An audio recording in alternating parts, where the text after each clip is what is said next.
Hello and welcome to another episode of the Everything's Been Done podcast, Conversations in Cycling Subculture. I'm your host, Dustin Klein, and today's episode is brought to you by the International Players Club.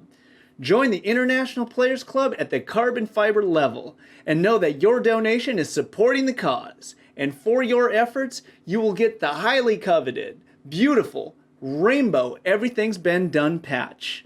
So whenever any other player on the street sees you, they'll know that you have a heart of gold. Join the International Players Club through the link below. Today's guest is very dedicated to all things cycling. From racing bikes, messenger culture, vintage cycles, knowing the history, building community, you can find him at Deluxe Cycles online and Instagram. Please join me in welcoming my longtime friend, Mr. Wilis Johnson. Welcome, Wilis. It is such a pleasure to have you on the podcast. Hey, Dustin. Yeah, it's good to be here. Thanks so much for having me. Anyway, it is definitely my pleasure. For those who don't know, Wilis and Dustin, we have known each other for, I was trying to think of the first time we met. Do you even know? We do this every time we hang out. We're trying to piece it together. And I like that. I think, honestly, man, I met you at World in Seattle because that was my second, right? That's what I thought. I was thinking about this interview and I was like, shit, okay, we actually got to figure this out. And I think it was 2004 and I started in 2002. Yeah. And I think you had maybe an old Cadence shirt on or something. And I was like, that's a cool shirt. And you're like, thanks so much. And then I remember running into you in SF for Quake City Rumble. And then totally. I think the first time we kind of hung out though was because we had seen each other around at that point was, maybe the Knack in Portland? Do you remember that one? Because you had your poster. Yeah. I still have that poster, dude. It's framed in my bathroom at my studio. I remember that. Yeah.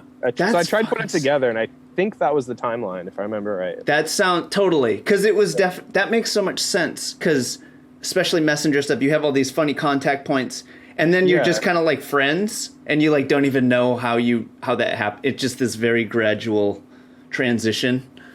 Yeah. That's awesome. That was 16 years ago, dude.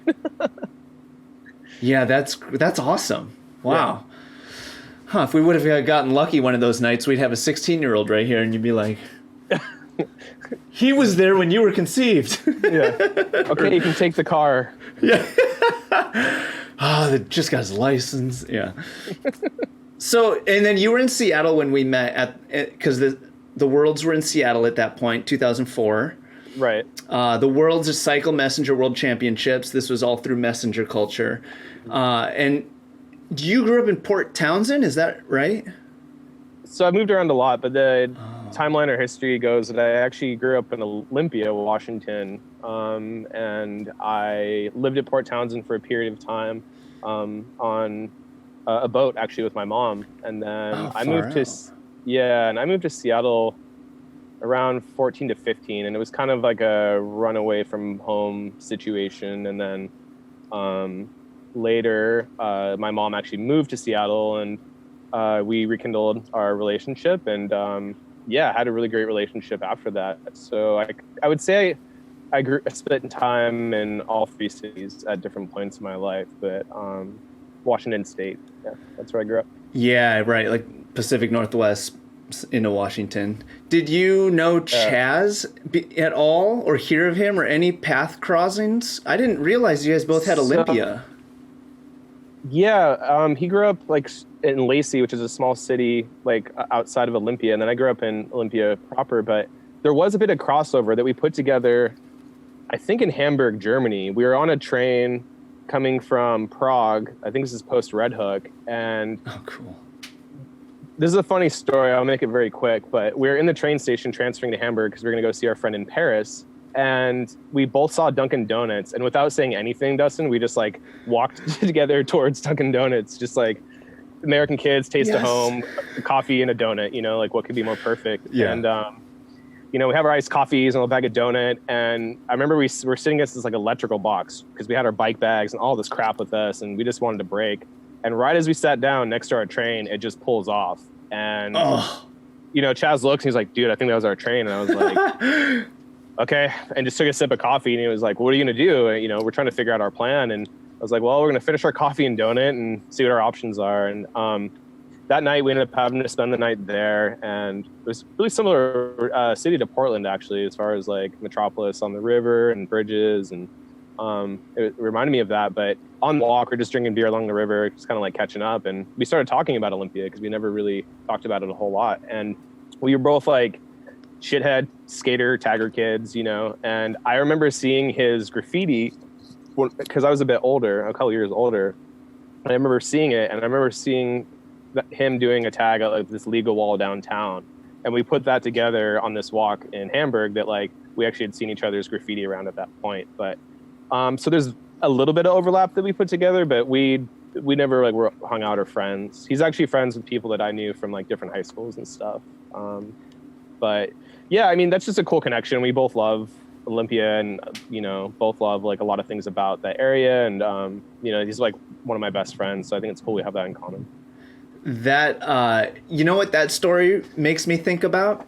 Yeah. You have always been so like pragmatic or calm or level-headed. Like the train pulling off and you're just like, well, we'll just figure it out. Like feels so rare, especially coming from someone that's so wound up and just like about everything. But I feel like every time I either see or hear a story of you just calmly reacting to things, I'm always like, wow, that's so uncommon. It's just, I don't know. I just wanted to take a moment to say like, that's really cool that you do that. And it doesn't feel so, you don't see that every day, Wilis. Oh man, that's sweet. I appreciate that. I mean, no one's perfect, and I definitely have some ramped up moments too, but I've been through a lot at a very young age, so I think I just kind of have a tendency to take a step back and look at it versus be reactive. Yes. I got, there's a reason why I left home so young, and it was a lot of those interactions, and I was like, okay, so that's what I don't want to be like. I need to go figure my shit out and what I do want to be like, and I'm in such a desperate position that I feel the need to like go forth with that. So I think I was trying to change a pivotal moment in time in like adolescence to not repeat history and not repeat what had been done to me. So I think that pragmaticness or like that calmness or like looking at things logically just comes from having been through kind of a lot and like realizing that like being reactionary about situations isn't going to get anything accomplished, and you're still gonna have to go back and be like, oh, okay, this is what I should do, or logically try to sort it out. So but thanks, man, that's very nice of you to say. And yeah, it's I think it's kind of rare too. People tend to get a bit more reactionary, but ultimately you have to get that back to that same place again, Yeah, I definitely am on the reactionary side of things, and for me it feels very like uncontrollable. Like it just happens and then you're like, oh, that was fucking stupid or whatever. I'm curious of how you like untied that knot, because it can be so subconscious for people. Lots of skateboarding, lots of like painting tons of graffiti and just blowing off steam and trying to like look within myself and be acknowledge like that it's okay to feel pain or process, and like how through that process am I gonna end up or get through that. And I don't have the answer. I'm not perfect. I can be reactionary. I have a temper. Ask anyone who's ever worked for me. But I do care, and I just think taking the time to really, really look within yourself and be honest with yourself is hard. And I think a lot of people perhaps need to work on that, But also, too, dude, I think it's okay to be reactionary. Like, people have crazy personalities, different chemical balances in their brain. Some people are just reactionary, and that's okay, too. Like, there's nothing wrong with that. Like, I'm not better than anyone for dealing with a situation differently, Like, a lot of the reactionary, like you, like, it comes from passion. Like, and I admire that as well. So, yeah. Yeah, I do. I am from the school of thought, though, that we can change our personality or our behaviors. It's just the brain is just a muscle that needs to be exercised. So it's like, it's just funny when it's so fast, it doesn't feel like there's a choice there. And I think from things I've learned and read, it's like, oh, you acknowledge what had happened, and then you kind of slowly through the process get to be like, oh, I have a choice here. Do I like do the stupid thing, or do I just hold on to this intense energy, which feels disgusting? It's not fun. Yeah. And you're like, like throw that, or just like feel it, and it's almost like a snowball, and then it just melts, and then it turns into water, which is the flow of all life, and you ascend like a phoenix. Yes. Or something like that. I haven't gotten to that chapter yet. You got to write the book, my friend. You got to write the book. Honestly, cycling too, right? Like, you know, you're a ball of energy and passion and passionate, and you've cycled, I think, probably just as long as I have. And like, that's the one thing that's always been there and allows me to process, blow off steam. And, you know, if you're in your head 6 hours in a century, like, you got some time to think and process things too. So, you know. Yeah. When did you start getting into cycling? Oh shit. Okay. So I thought about this question too. And I say, oh shit, because, there's an interesting backstory there, but so I got a Huffy.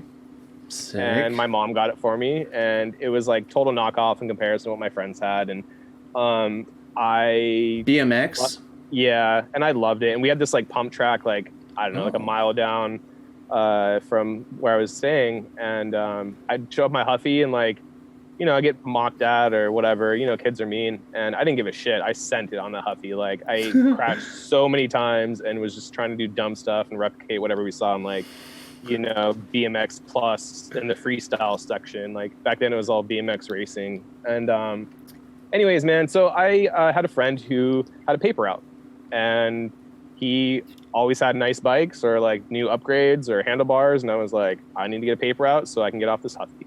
And sick. I got a paper route, and it was my mom's like Roadster, some generic brand of like a female road bike with like the drop bar.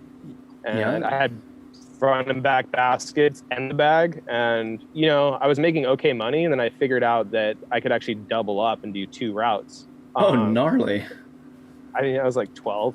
It's amazing to give kids this level of responsibility at 12. Like, you know, anyway, I'd get up at like 3:30 in the morning, dude, before school and like do this. Holy shit. And so that's when I got a real bike. I bought a used Hutch from a good friend, and then I wanted to race because I got into like BMX, and then I was like, okay, I saved up and bought a GT Mach 3, which is like this aluminum fancy race bike at the time. Oh, cool. And I just worked my butt off to like, I wanted to race kind of from young. And then, you know, I took a break because it actually got stolen out of my garage by this like kid from another high school, and he tried to cover it up, and it was a whole thing. And I just got like kind of discouraged and bummed out about it. And I was like, well, I like skateboarding a lot, so I just kind of like shifted and pivoted at that point. And I mean, I skated for a long time after that. And I was skating downtown Seattle, and I saw some dude in a mountain bike with a sling bag, and I actually knew him from this like other graffiti crew that we were like cool with. And started talking with him, and he was like, yeah, it's great. You can like get paid to ride your bike and catch tags all day. And I was like, well, that sounds pretty rad. I like bikes. And he's like, yeah, they provide you a bike. Do you remember ABC Legal? Yeah, I think so. Yeah, they gave them bikes? Yeah, dude. I had this like Trek Antelope 850. Oh, the Trek Antelope! That's exactly the same. What in the fuck? Oh, I gotta make a shirt with this bike. I'm down. Let's do a collab.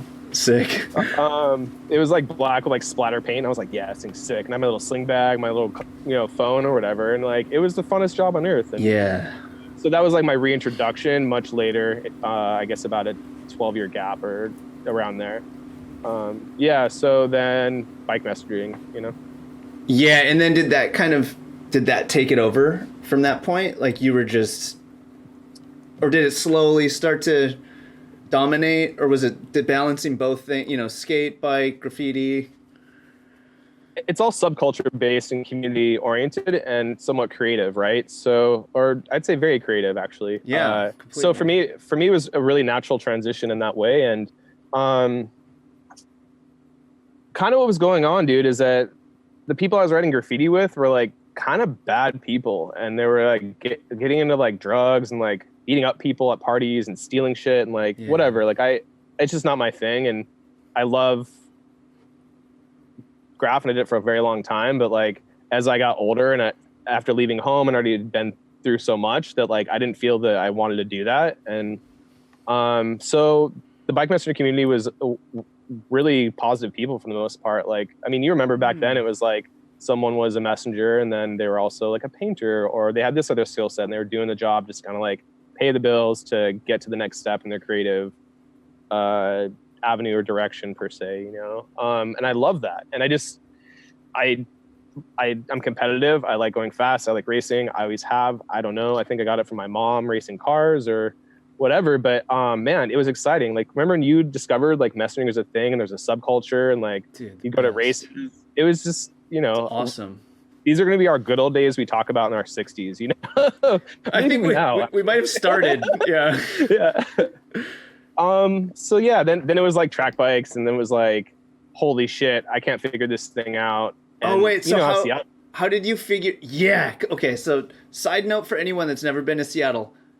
From what I know, Seattle is the gnarliest city to ride a track bike in because the downtown is built on all these hills. Every neighborhood is on a hill.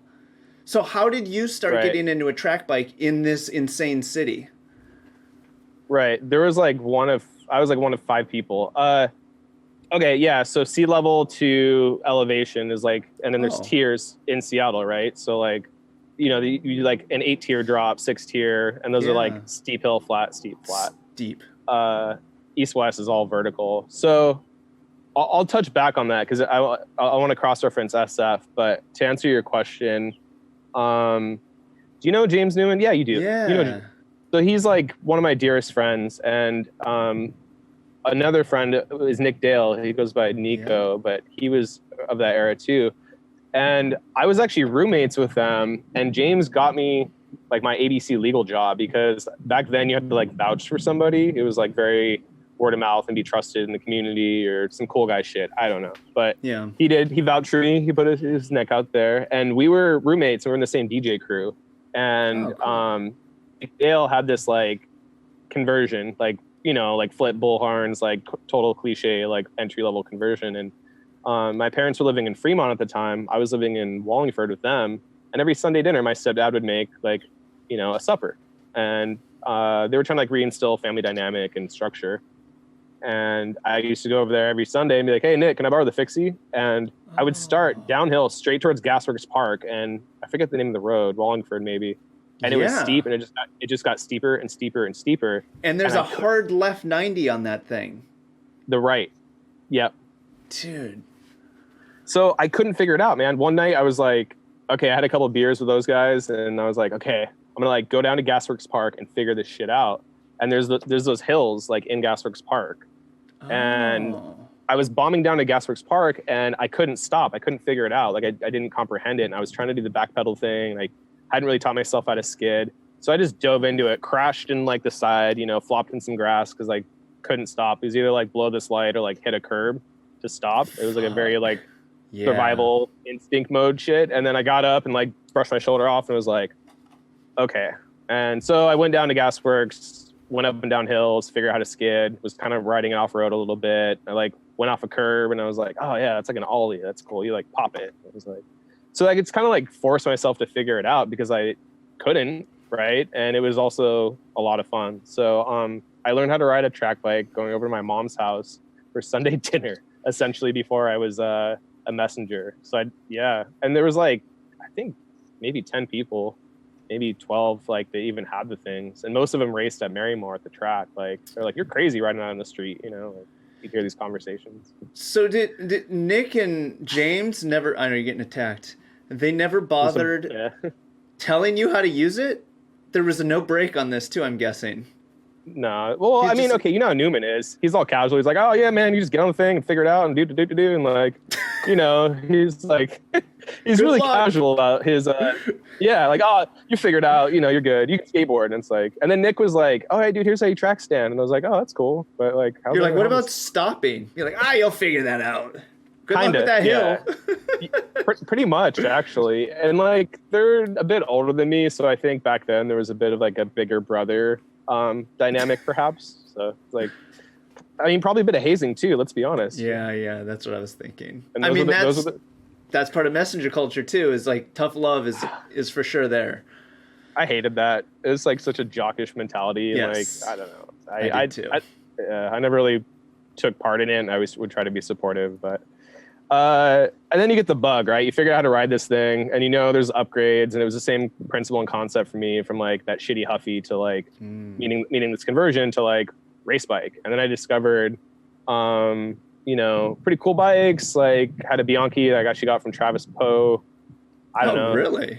It was nice, dude. Wow. It was super, super nice. But I got that. Celeste? Yeah, dude, with the chrome fork. I remember that bike. I love that bike. I love that bike. And then I went down to SF and was like, oh shit, you guys got style. Like, it was different. Like, it was like very utilitarian. And coming from skateboarding and like, hey, it was the 90s and late 80s, like shit was styled out. I saw like road wheels of like tri-spokes, quad spokes, whatever, 5 spokes on front wheels, and I was like, that's fucking styly. Like, and a lot of my friends that lived there at the time, and mutual friends of ours, obviously, lived in Mission. They worked downtown. They kind of just rode like flat around, and then like some of them wouldn't even like really try to ride them down the hills. They just like walk them. It was like, that was cool. It was like skateboarding. They'd like bomb down the hill sometimes and walk them up, or totally. And I caught wind of that shit, and I was like, okay, that's tight. And this was, I think, Quake City Rumble, like 2005, perhaps. Yeah, that sounds about right. Totally. And then I caught wind of like Gabe and Mike. They were working on a project, and I was like, what's up? I want to be down. And they're like, you got to live in SF. And I was like, fuck. And I literally contemplated moving to SF just to like ride with people, because in Seattle there wasn't a lot of people that were riding them, but so I chose to stay in Seattle. And then James and I started like really riding a lot together, even on the weekends, after like messaging all week. And it was like, man, check out this weird skid that I thought of. Or so we were like trying to like put together combos or tricks, or like I wanted to be styled out, man, and James was super good at that stuff. So we would hang out, and I guess I'm derailing from the question a little bit, but that's just like was a natural like progression, and then I think you moved up shortly after. When did you move to Seattle? I was trying to remember. Was it like 06 or something? 05, like November 05. That's right. Right, because I think pretty quickly after we hung out in SF, you had moved up to Seattle, and I was pumped. I was like, sick. He knows how to ride. He's styly. And you started, your Klein, which I was like fanboy of, and I was like, oh, this is fucking tight. And I remember like, you and I used to hang out in this church parking lot, like drink a beer and like, oh yeah, you can all your track bike, like sick. Or like, oh dude, I saw this one dude, Andy, whoever, like do this skid, like try it. Like you put your fucking foot through the frame. And I was like, what the? And I was like, yo, Newman, check this out. And he's like, oh yeah, I already did that one. Like classic Newman shit. But God, it was exciting. It was really, everything was new. Nothing had been done. And there was like kind of a movement building. And then I tried to get into road bikes. Like I had a Eddie Merckx I bought from Matt Case, and I was like training on the counterbalance team. I started to get the race bug, because the messenger races were tight, and alley cats are fun, but like I wanted to race. Like I got really good at alley cats really, really quick and won a bunch, and then kind of like disconnected. I was like, all right, I need a harder challenge or something, Right. So then it was Marymore, and it was the Velodrome, and I was like, cool, it's this thing I ride in the street that I work on, but I can also race it out here. Messenger budget, like shit, that makes sense. Yeah. Would you ride to Marymore and then do the races? Sometimes I thought I was hot shit. I thought it'd be like good for me, like because I didn't know what to do training wise or anything, and I totally worked all week in the rain flying around on this thing, and I'm like, yeah, it'll be good for my legs, like it'll warm me up, and it's like I was tired by the time I got there. Yeah, it's like 30 miles away. And then I had to ride back. Yeah. In the dark or some crazy shit. Idiot. Obviously. But that's how you learn. It's youth. Yeah. Huh. Okay. So that's kind of the timeline, or like how I got involved or where I went with it. Just out of influence and traveling and meeting friends like you and everyone else. And then as you were racing for counterbalance, then you moved to Philly. Is that right? Yeah, so I have a stepbrother, and he was living there at the time. And I went down to West Side Invite in Portland, and I met, I already knew Fergus, and I met Sharky, and I was like, that dude's fucking rad. And this dude, Brian, lived there, Brian and Andrea. I'm sure you remember them. Yeah. and they were all just such like positive, nice, like lovely people. And I was like, these guys are rad. And Sharky was like, you can make real money in Philly. Like, he's like, I pulled this amount in, and if you want to make money and still do this is kind of where you should go. At that point, I'd already lived in Washington pretty much my whole life. I had never been to the East Coast. And, you know, when you're early mid-20s, it's like, I'm not in school. I chose to do this like blue collar profession or art or whatever instead of school. So like, this is my option. And I was like, well, I've never been to the East Coast. Like, fuck it, I'll move there. Worst case, I can always move back. Or I was torn, Dustin. It was either SF or Philadelphia. And SF would have been a very safe option. And I just wanted to be pushed. I wanted to experience new cities that were unfamiliar. And I had a lust for development or perhaps growth. And I thought going to the East Coast would be a good thing for that. And I had the opportunity to have like a photo show there. And then that did pretty well and gave me like a cushion to be able to have some money to get my own place and that kind of thing. And then the NAC happened like later that year. So I helped organize the art show side, and was really welcomed by the messenger community there. And it was a pretty positive thing for about a year. But the thing what happened with that is that everyone moved back. Like Fergus was like, fuck this shit. You know, like I love Fergus for that. Like he's such a good dude. And I love his directness, you know. And some other people like Andrew and Brian left. Like everyone that Sharky went back to Portland. Like there was like this exodus right as I started to get comfortable there. And then it was just like,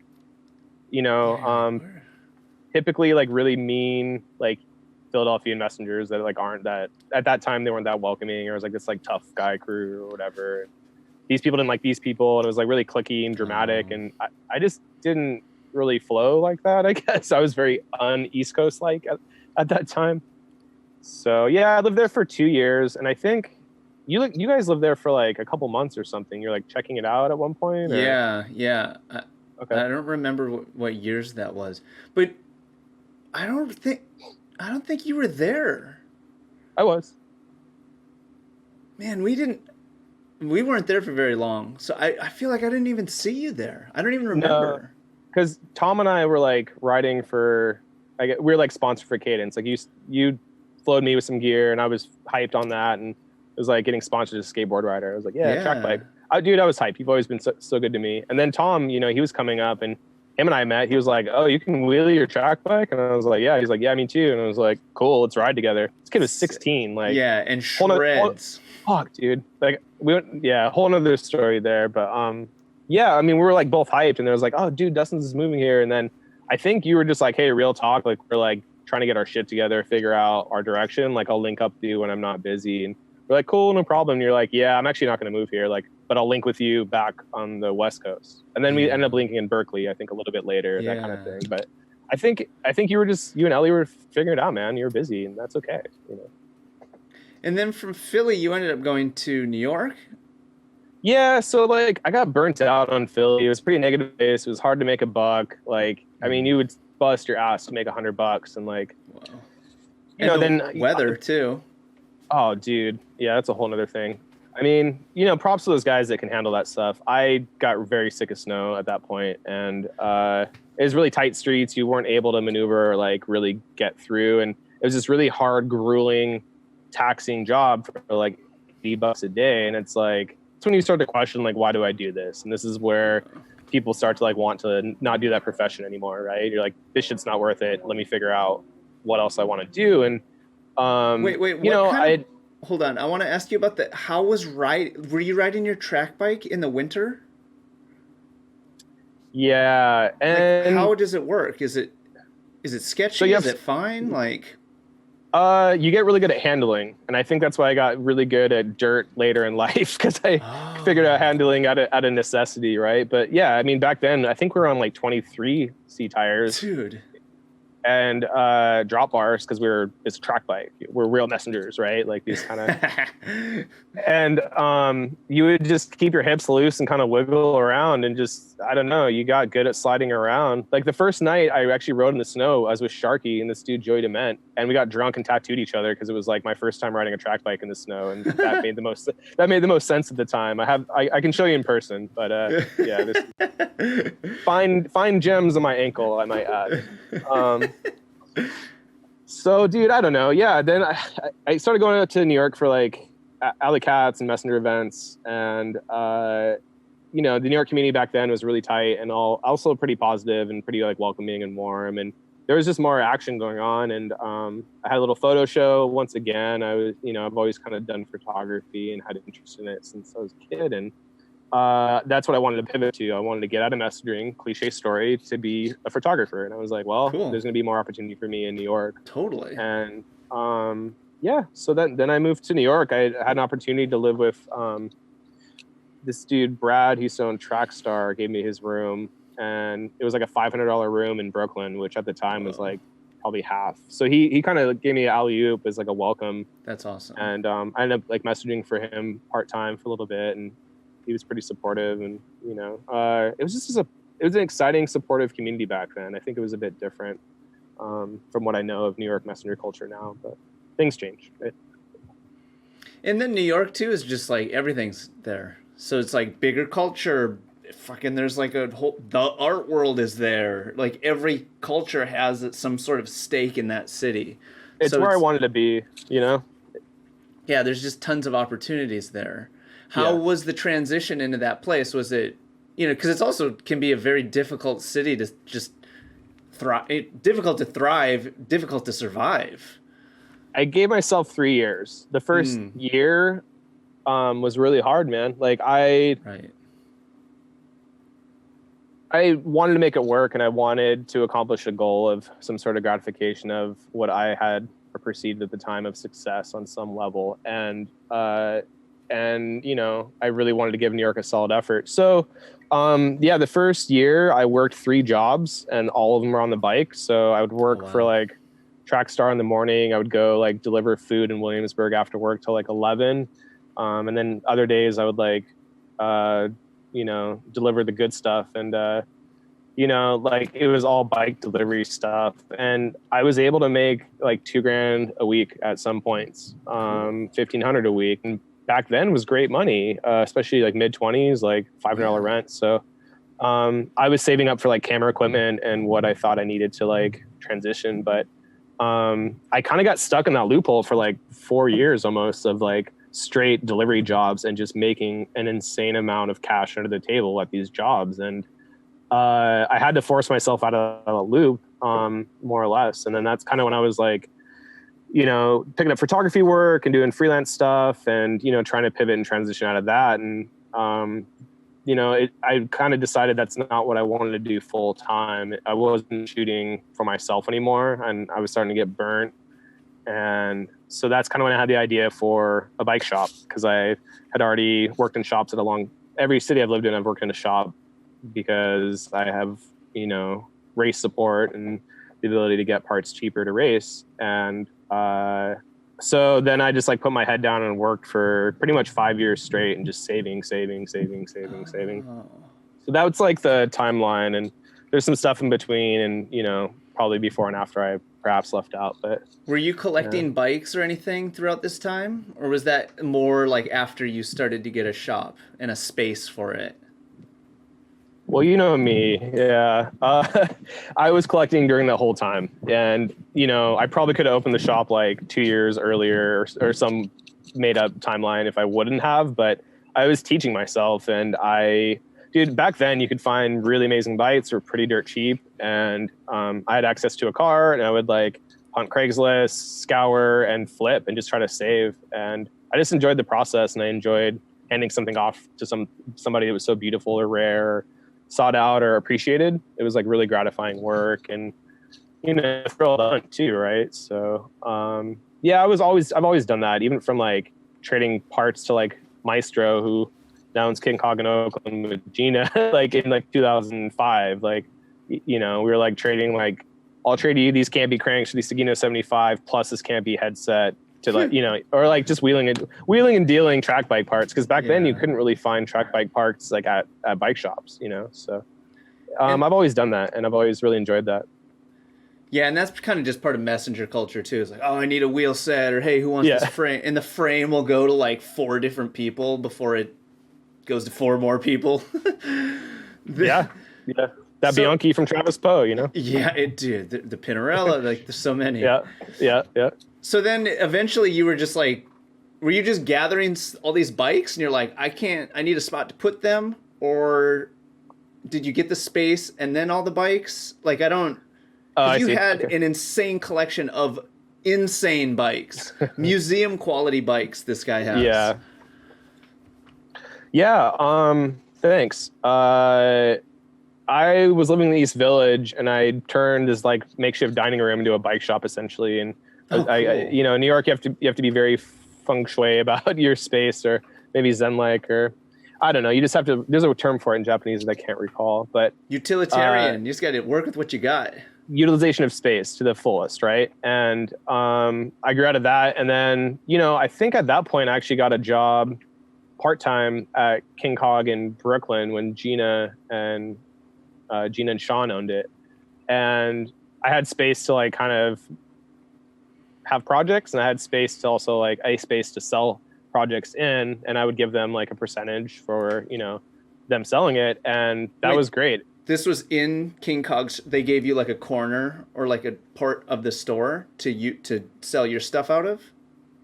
Yeah, so I was working there, and they allowed me to sell stuff in the shop, and then they would take a percentage, and it was great. And Sean and I we knew each other in SF, and he was like the first track bike messenger I knew to get into like road racing. And I remember just picking his brain. Like every time I went to SF, I was like, yeah, so I'm thinking about doing this criterium. Like I've never done one. Do you have any pointers? So him and I are pretty close friends for a long time. And when he married Gina and was intertwined with King Cog, like him and I developed a really close friendship, and we were still wheeling and dealing with each other and talking shit and racing. And, so that was the natural progression from there. I got bikes out of my apartment, and had a resource and a place to sell. And, like I would help him out with photography and listing bike frames, or, I'd go in there with my lights and stuff. And I could consider them family, and, if I could apply my skills to help their business, and they've helped me out, and that's cool. That's like reciprocation. I think that's really important.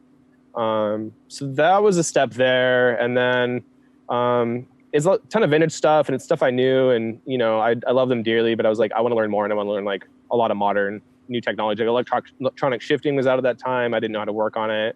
Hydraulic brakes were out. I didn't know how to work on those. So I ended up getting a job at NYC Velo, who is an amazing shop in New York, and anyone listening in New York, definitely check out that shop. And they do top quality work and carry really phenomenal bikes. And Andrew, the owner, is a great dude. We went to France a bunch together. We've ridden in Italy together. He took me to the Physique Gran Fondo in Italy. So I just started to learn more about culture, racing, modern equipment, and that's what I wanted to know as for my next step forward. And I didn't have the intention or goal of opening a shop, but I kind of was going that way, and I was really excited about that potential to combine like skill sets of photography and mechanics, and later a brand. It went bananas from there. But yeah, so that's like kind of the timeline or steps, or was my experience in New York. But then when did you get your own space? Like, how did that happen? Okay, so there's a guy named Carl. He owns a company called Wilis Cycles, and he has a sub company of that called Metal Guru, and he's located in New Paltz in New York, like upstate.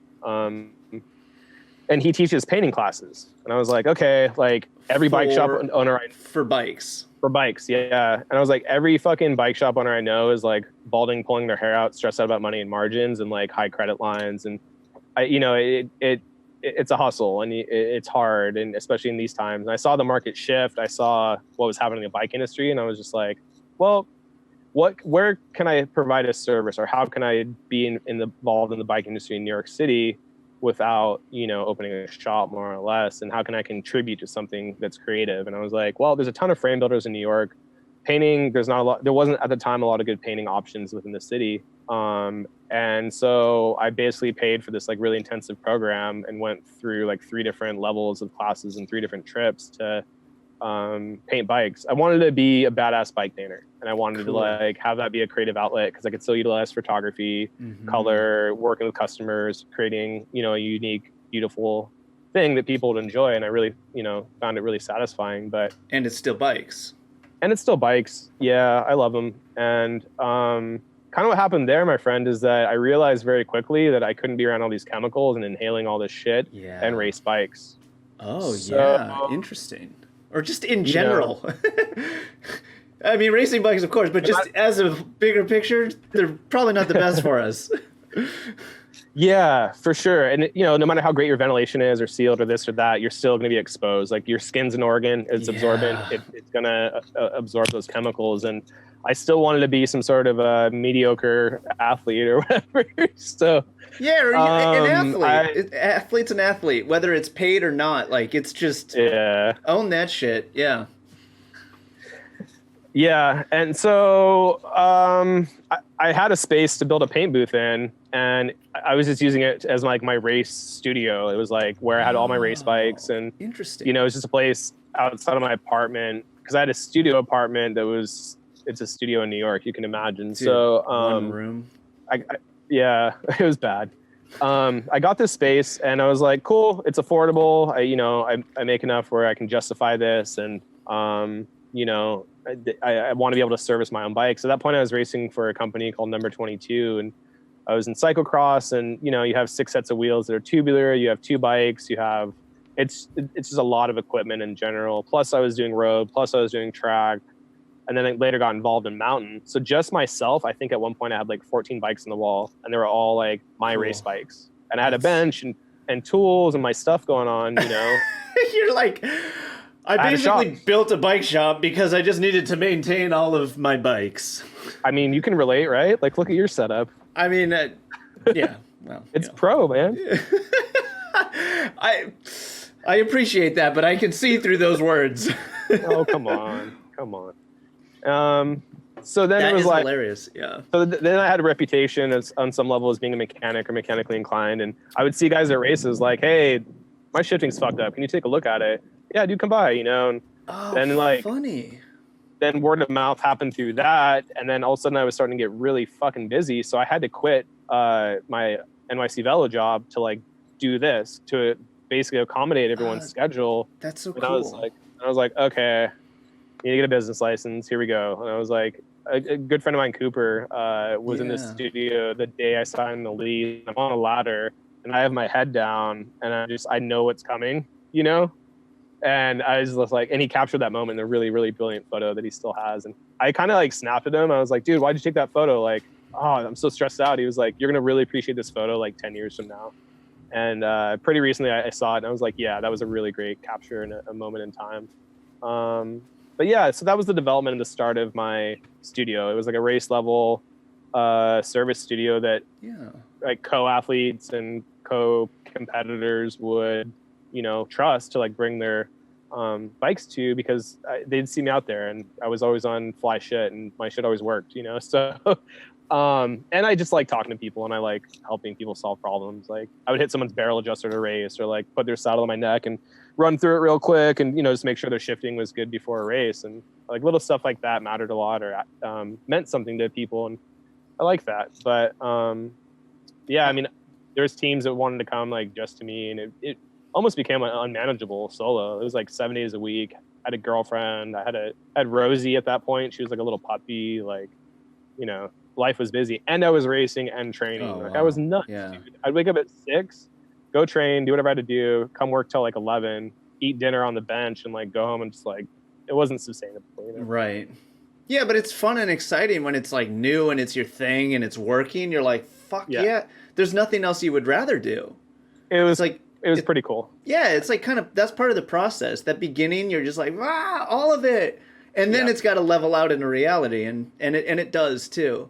But I really love how that transition happened so organically. It's so cool. You were kind of already doing the same thing. You needed the space, and you got a space, and then you ended up just doing your own version and getting busy over there. You're like, well, I'm going to quit the job. I don't know. It's not a paid for, like the other person paying me version, and just have people pay me version. Right. It's so cool how seamless. Yeah, then you have to teach yourself about being self-employed, and taxes. all the good stuff. Yeah, so, the grass is always greener under their foot. Yeah, I mean, right. because then you're like responsible for everything. You don't just get to like leave. Like, cool, Yeah. have fun locking up Yeah. tonight. Did you have the name Deluxe like figured out? Like, oh, I'm gonna make this a brand, or was it just like my Wilis's spot, and then eventually you're like, I got to call this something? Yeah, totally. The latter for sure. You know, I didn't want to call it like something bike shop or, you know, I was like Bicycle Emporium or something like elegant was interesting. I didn't know, man. I originally contacted John Watson from probably he's not the Radivist and Chaz, just people that I knew in the industry that I trusted their opinion. And I was like, hey, I'm thinking about calling it Lighthouse Studios because I grew up sailing. Cool. I love lighthouses, and to me, it's like a beacon of light in like a storm. Like, you know, like my shop is the lighthouse of like, love it. Whatever, you know. I ate a little bit of edibles and like kind of was sketching and came up with that. And I was like, oh, that's like awesome. Conceptually kind of neat, which I still might do actually on a different project. But I was like, or Deluxe.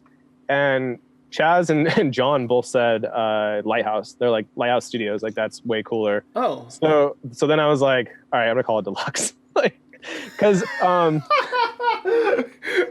you're like, thanks guys. Now I really know what to do, suckers. I love those guys. I love those dudes. Yeah, that is an awesome story. Oh my God. So basically, a friend came in with a bike build and he was like, hey, like, I want you to go nuts. Like, build it up the way you would build it. Like the Deluxe way. And I was like, oh, cool. I was like, that's tight. And I was like, yeah, like if you look at any cars or I don't know, probably a soft drink or whatever, like the luxurious version or the better version is always called like the Deluxe version, you know? So I was like, huh. And it's one word, and really like loving letters and coming from a graffiti background and typography and calligraphy and all of this. Like, I was like, aesthetically, that letter combination is sick. And I used to avoid X's, and that was like my Achilles heel with calling it that name. Yeah. And I was like, okay, let me learn X's. Yeah. And just fucking sat there, dude, and drew and looked up fonts. And I was like, actually, I think this could work. Sick. So yeah, that's how I got the shop name. It just kind of like happened like that. Was the studio that we're talking about right now, is that the same upstairs space that you had before you left New York?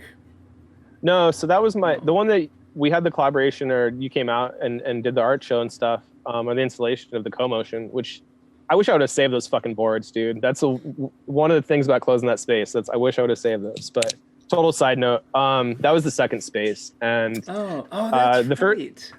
The first space was down the street. It was much smaller, and it was really, really affordable because it was in a really odd, strange, weird neighborhood. Like, I'd have customers come up. They were just like, what is this? Why did you choose this space? And I'm like, it's what I can afford. I'm starting out. Sorry. Yeah. Yep. So anyway, so that was my first space. Yeah. And I liked how I'm assuming the first space was similar to the second space. They were these like unconventional spaces, and your current one, it's very much this destination. So you're like, Deluxe, you got to kind of find it, and then you're like, whoa, this epic thing in this like weird back corner, upstairs, downstairs sort of environment is fucking cool. Yeah. Thanks, man. I think that was a really unique, like, it's a reflection of a really unique time in New York that I think has probably passed. But when I first moved there, I think I caught the tailwind of it. But what you had a lot of abandoned or really cheap, like, rundown spaces. And the way people would repurpose them, I always thought was really creative. And like, it also like upsetted like this traditional standard format, which I thought was intriguing to kind of like push our comprehension of what that is. And you know, so conceptually that's kind of where it was, but also is what I could afford, dude. Like, I mean, I don't have investors. I don't have any help whatsoever. Like, it was literally like, okay, I have this figure saved up and I'm going all in. And if this doesn't work out, I have backup plans, but here we go. Yeah. Like, when I made the decision to call it Deluxe and like really make an official shop, and I invested heavily into tooling, and I went nuts in that space. Like, you know, growing up, my mom is an interior designer, and I love redefining how spaces are laid out or in what area. I just always have. So that's kind of the backstory of the first space. And then the vintage bikes, I'm like so intrigued. I've just been so blown away by they're just so beautiful, and like the hunt, and they're so precious and parts of history, and a beautiful, but how did you start to, I mean, I know you've kind of always been into them, but I feel like there was like a point where you're like, oh, yo, like I'm a bike shop now. Like now I can get all the crazy shit that I've wanted. That's sort of the outside looking in. Is that sort of how it played out for you? Oh, wait, no, we've talked about this briefly for sure. That's a good point. So growing up from meager means and, you know, kind of working very hard and finding these things and hunting for them, it was like, I wanted to collect what I would have wanted back then or what I knew of back then. And it was some sort of like, there's a term for it, which I'm forgetting, but it's some sort of like goal accomplished in coming into like adulthood. Like, and it's kind of materialistic, which I don't like this one material object, like is like a figure of like my accomplishments. Like, I don't really believe in that a whole lot, but they're interesting. They're intriguing. They're beautiful. They're sexy. The design is incredible. The paint jobs are nuts. Like, if you look at a Somac logo, like, I'm sorry, that's just beautiful. That's what I'm saying. Like, and I think that's really important to like, just like that history is so rich. It's, you know, to know that like this foundation is it's some very rich soil. That's a good point. And I think that was an aspect of the space too, because I would have people that, you know, were just race oriented and it was like, it's a tool. They don't give a shit. They want it to work and they want to go like meet their athletic goal. And that's tight. They only want like the newest of new. They don't give a fuck about anything else. Yeah. And I thought that was cool. But I honestly, like, I'm very utilitarian with bikes now. And even back then I was starting to be like, it's a fucking race machine. Like, I need it to be this way.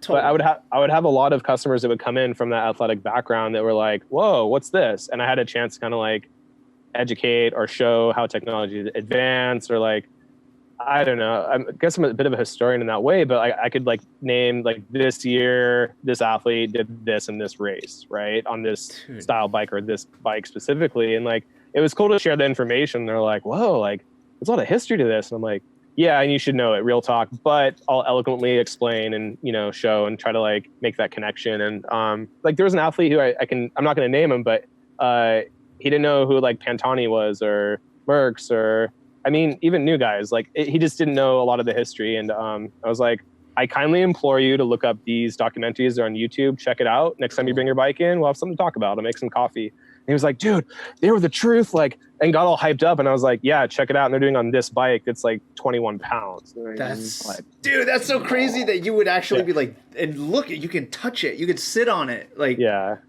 So it was just, it was like an old guy with like models or like a hot rod in the garage or something. It was like my version, like it was like models, like, and it, in those spaces that were very industrial with lots of natural light and, you know, they complemented the space to what I was trying to do more than just be like, you know, a high-end race level shop. Like it was like adding culture to racing. Yeah. Yeah. Or like history to the current culture. It's just like this beautiful intertwining of all the aspects. Yeah. Dude, I just saw this crazy Yamaguchi that dude Eric Bones just built up. Yeah. And he got that from you? Yeah, dude. So dude, that bike, please tell me. I know. It was honestly kind of hard to let go of. And Eric, you know this. I love you. You're my friend, but that was a hard one to let go. And my intention with it was to kind of bastardize it almost. Like I wanted to put like a mountain bike rear derailleur and like riser bars and essentially have it be like my Townie in SF was like my goal. Like on some Eugene Hood shit, just like the flyest shit ever, like for your Townie, you know? And so Eric wanted to do an art show at my shop and we had talked about it. And I you know, I'm always open and suggested to my friends and if I have space to like do something together. And he was like really into it and we planned for it. And I was like, hey, actually, your art show is going to be the last art show of that space. I'm actually going to close it and, you know, move on. And he was really into it and he was like, okay, you know, he came down. Dude, he lived in that shop for 3 days, barely slept, coffee, like an IV, and did the whole thing in his CDs and was like sleeping on the couch. Whoa. Like he would I would come in and just be like, have you slept? He's like, no, I'm like really embracing this and like really getting into it. And I was like, tight. Like, I love it when artists like go just that far into like their project. And it meant a lot that him knowing that it was even the last art show there, that show would be temporary, for him to even go that hard in. Cause a lot of people will get a little complacent or might, so anyways, art show was great. The closing party was awesome. And then kind of like the realization of like liquidization had to happen. Like I had to purge, because I had built such an out of control, amazing collection of builders from all over the world. And one of them was that Z frame, the time trial frame. And, we're closing, we're kind of like hanging out and just like recapping on the event. And he was like, so what's up with that Yamaguchi? And I was like, oh man, really? I was like, that's the one? I was like, all right.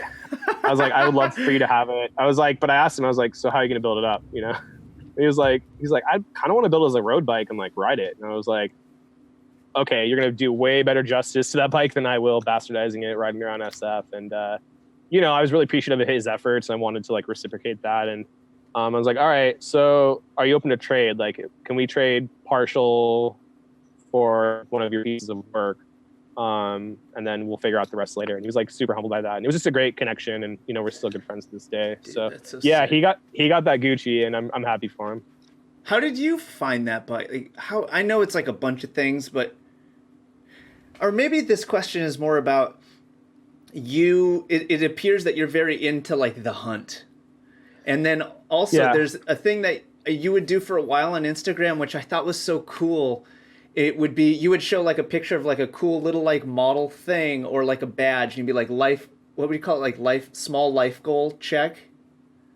Oh, dude, that's so cool. You saw that. They were, but you did a few, like several of them, and they were just these like, oh, like I finally found like the Yamaguchi pen, like life goal check, like little ones. And I just thought, small life goal accomplished, I think. Small life goal accomplished. But they were just so cool, because it's like, it can be these little things, and it's like these fun little treasures. It doesn't have to be like, oh, this fucking car or this whole bike or whatever, like these cool little things.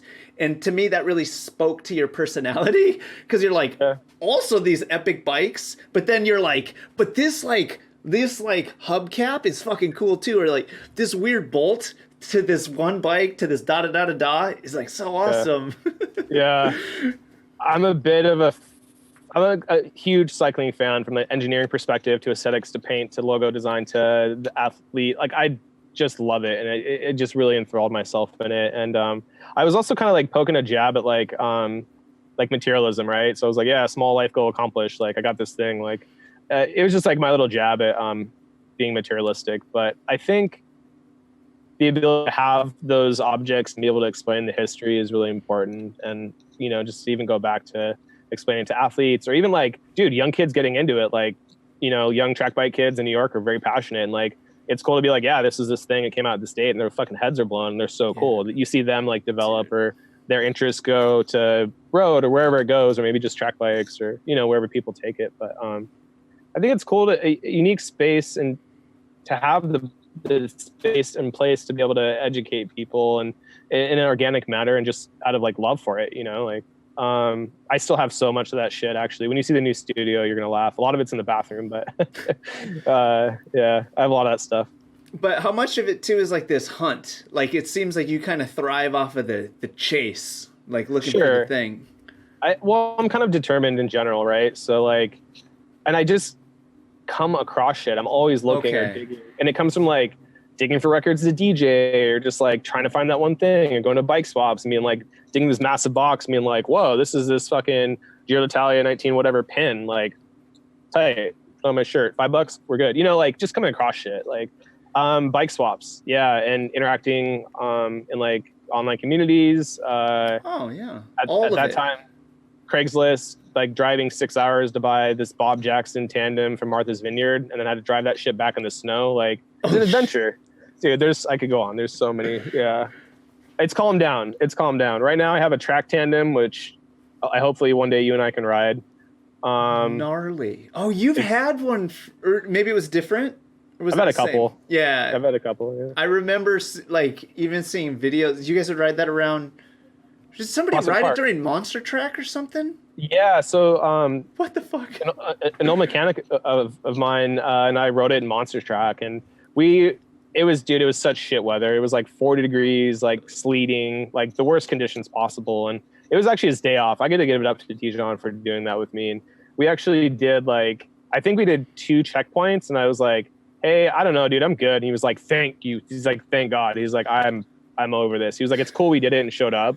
Like, I just thought, like, it's so ridiculous. Like, Yeah, we have to do it. It's perfect. And he played along with it. And, then we, rode home. He got a lot of shit from a lot of his friends for doing it because it was, pretty sketchy. But what was really cool, and a positive note of that experience, is that we learned that we ride track bikes the same. Meaning, we start with our left foot forward. We'll backpedal in the same pattern. because you're linked to this thing with someone. So you get to feel, what they do. And I was like, whoa, we actually ride really kind of the same as far as New York traffic flow. So I felt pretty safe on it with him, and he did too. We did a little video with Terry and his old business partner in Prospect Park, and it was a 3-minute video, but they just came by the studio and were like, oh, this is sick. I just got it painted, and they're like, yeah, let's just do a little video. We just rode in Prospect Park, and I've ridden it on an SF with a couple people. At my grand opening, there was a younger generation that came through. And these guys are nuts. The shit you and I were doing is child's play in comparison. It's so cool to see. It's still progressing, and they're blown away by it. They're all kind of standing around it at the opening. And I was like, dudes, let's take it out. And they're like, what? I'm like, yeah. You guys know how to ride these things. Figure it out. It's flat in Richmond. I was like, go, So that was cool to pass it on to. Well, I just had a random moment that oh, we're the older generation now. sorry dog. Which is whatever, that's what happens. I actually think it's kind of cool that we're still in the same culture, you know what I mean, to be able to be an older generation in it, instead of now I'm into motorcycles, or now I'm do this other, I just barbecue, and I don't know, there's a lot of that, the longer you're into something, the more you're oh, they're into other things, they don't do this anymore. I think that's a good point. Yeah, I mean, I could list off 10 friends as you could that don't ride anymore, and that's okay too. Not only has to be this diehard thing, but to your point, I think it is really admirable that we are still in the same space, and we have gone different ways and riding different bikes now, but it's the same principles, right? Yeah, and it's just we're just passion. It's our passion. We're just kind of connected to it. Yeah. We were drawn to it at one point, and then other things just kind of start happening. Exactly how the shop ended up working. You're oh, I'm just kind of doing this thing, and then all of a sudden it's oh, I guess this is just the path that I'm going down. It's it's so cool to.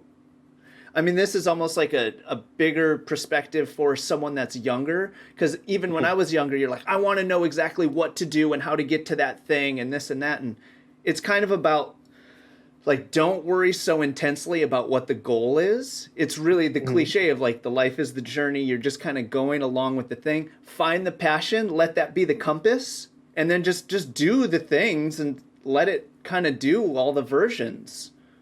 Find the passion, let that be the compass. That's good stuff, dude. Yeah, I would wholeheartedly agree. And it really enjoying the process. If you're doing whatever process and really enjoying that and open to that, then when something, an opportunity, let's say, or an option, we'll call it, comes about, you're more open to it because you're enjoying it so much. And I think that's the point of navigation, more or less, is really try to find that. It's tough to find too. I'm still trying to figure it out. Yeah.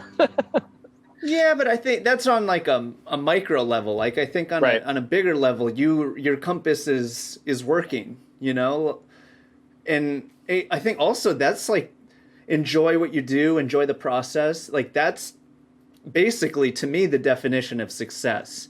So monetary, whatever, material, whatever, those are sort of tertiary, whatever, side. I don't know the name of that, how to say that word. It's just because all we have is the experience of what we're doing. So if whatever we're doing, if we're enjoying that thing, that experience, as long as we can survive in some capacity, that's it. You're winning. Just do that, and then it'll end, and that's it. For sure.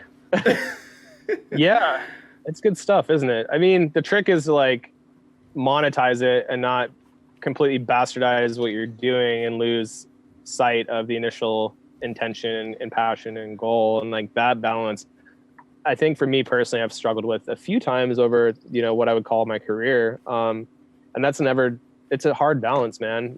Like there's no easy answer to it. And it's very much case by case. But I think that would be the one thing I would advise people is like, if you do want to monetize your passion, like do research first, like figure out how to do your taxes. What business license is best for you? Is it LLC? Is it C Corp? Is it S Corp?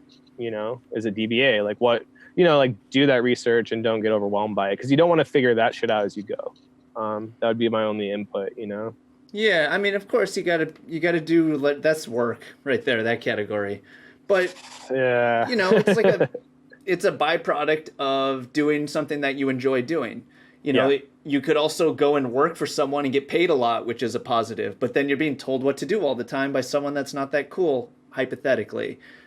The uncool stuff that the jerk's telling you what to do every day on a tight deadline, that's the same as figuring out what business entity you need to be. It's sure. just like... Yeah, that's a good point. I agree. I don't know. Tangent. It's good stuff, man. It's good stuff. I don't know. Maybe that's a good ending point right there. We just figured out the meaning of life. We'll just, everybody go out and accomplish all your dreams and thank Wilis. Oh, God.